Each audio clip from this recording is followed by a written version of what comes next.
бахшида ба 26-мин солгарди истиқлолияти давлатии ҷумҳурии тоҷикистон дар ҷамоати деҳоти 10-солагии истиқлолият деҳаи меҳргон аз тарафи соҳибкор ҷаҳонгир равшанов як сехи дӯзандагӣ ба истифода дода шуд.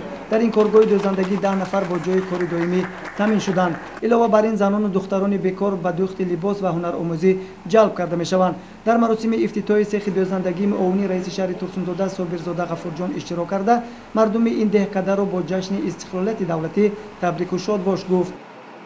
имрӯз мана яке аз ҳамон шахсони саховатпеша ҷаҳонгир иштирок дорам. мана бо дастгирии мақомоти иҷроияи ҳокимияти давлатии шаҳри турсунзода мана коргоҳи дӯзандагӣ ба истифода дода мешавад. коргоҳи дӯзандагӣ имконият медиҳад ки ҳамун занон модарони мо ба кор ҷалб карда шаванд, сатҳи тамизотӣ кам карда шавад. вобаста ба ин бори дигар сокинони деҳа ва ҳамаи аҳолии деҳаи ҷамоати деҳоти 10-солагии истиқлолиятро ба ҷашни 26-солагии истиқлолият ва ифтитоҳи ҳамин коргоҳи дӯзандагӣ табрик менамоям.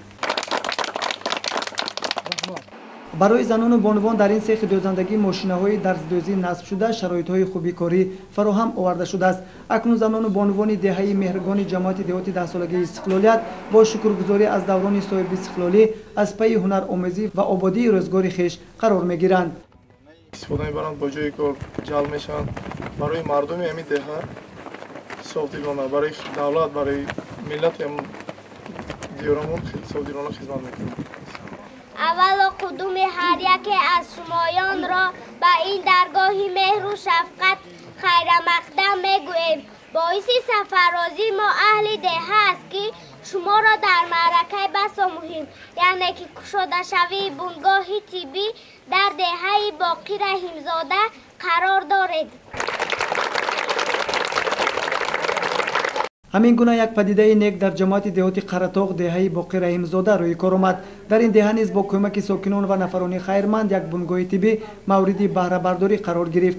дар маросими ифтитоҳи бинои ҷашнӣ намояндагони мақомоти маҳаллӣ ва соҳаи тандурустӣ иштирок намуданд.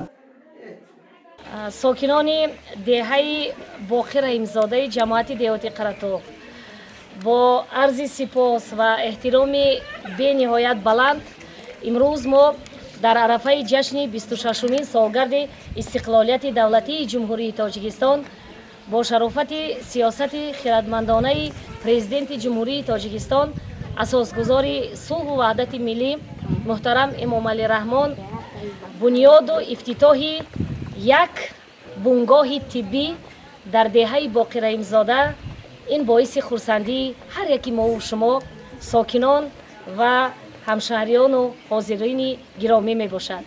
чунки мардуми деҳаи заҳматқарини Боқӣ Раҳимзода тӯли солҳои зиёд орзуи ифтитоҳи як бунгоҳи тиббӣ барои расондани хизматрасонии тиббӣ ба мардум дошт.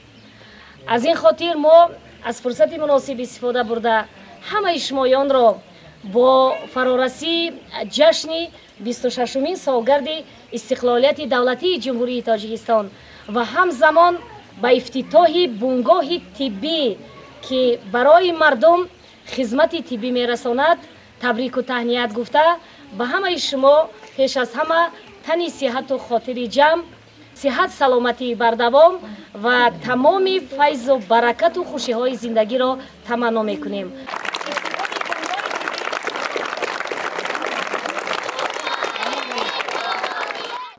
дар муддати 26 соли истиқлолияти давлатии ҷумҳурии Тоҷикистон дар шаҳру деҳоти Турсунзода даҳо марказҳои хизматрасонӣ, бунгоҳҳои тиббӣ, муассисаҳои таълимӣ ва майдончаҳои варзишӣ мавриди истифодаи мардум қарор гирифтанд.